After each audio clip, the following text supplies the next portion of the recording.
দর্শক, যুক্ত হয়েছি কক্সবাজার সমুদ্র সৈকত থেকে। আমি আরিস ফারুক আপনাদেরকে জানিয়ে দিতে কক্সবাজারের সর্বশেষ আবহাওয়ার খবর।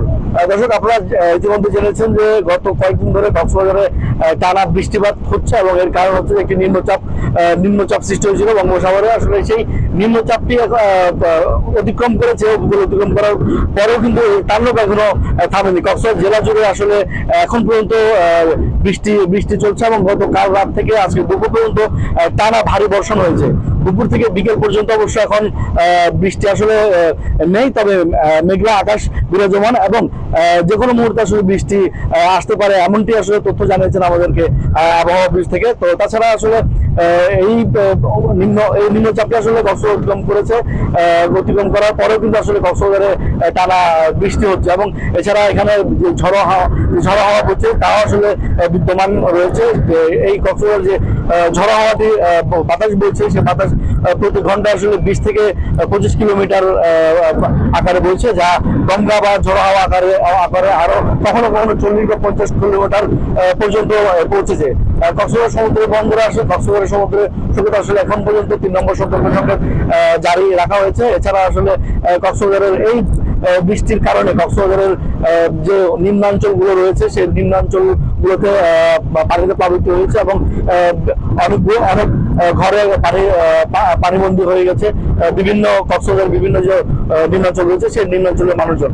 ইতিমধ্যে আমরা কিছুক্ষণ আগে খবর পেয়েছি যে রোহিঙ্গা ক্যাম্পের 9 নম্বর ক্যাম্পে কয়েকটি জায়গাতে আসলে গাছের নিচের মাটি আসলে নরম হয়ে সরে গিয়ে সেই গাছ উপরে পড়েছে রোহিঙ্গাদের ঘরের উপরে, কিন্তু হতাহতের খবর আমরা পাইনি। তবে এরকম কয়েকটি ঘটনা ঘটেছে।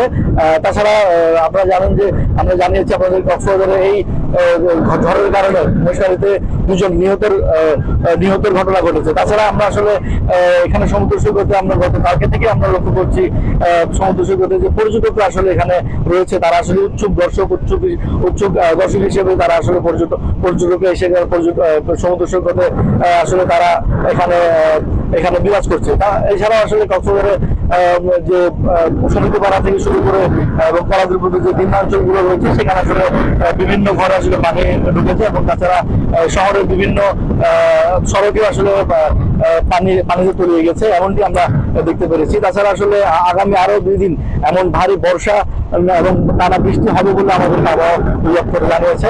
এছাড়া আমরা আসলে আপনাদেরকে সার্বিক খবর জানিয়ে দিতে আমরা আসলে জেলা প্রশাসনকে যোগাযোগ করেছিলাম। জেলা প্রশাসনের সাথে আসলে যোগাযোগ আমরা জানতে পেরেছি যে কোনো মুহূর্তে আসলে কোনো বড় ধরনের দুর্ঘটনা এড়াতে আসলে তারা প্রস্তুত রয়েছে এবং যে কোনো সময় আসলে এই সাইক্লোন যদি যদি তাণ্ডব আকারে সৃষ্টি হয় আর যদি সিগন্যাল যদি আরো বেড়ে যায় তাহলে তাদেরকে আসলে সাইক্লোন সেন্টারে নেওয়ার মতো প্রস্তুতি দিচ্ছে স্থানীয় প্রশাসন।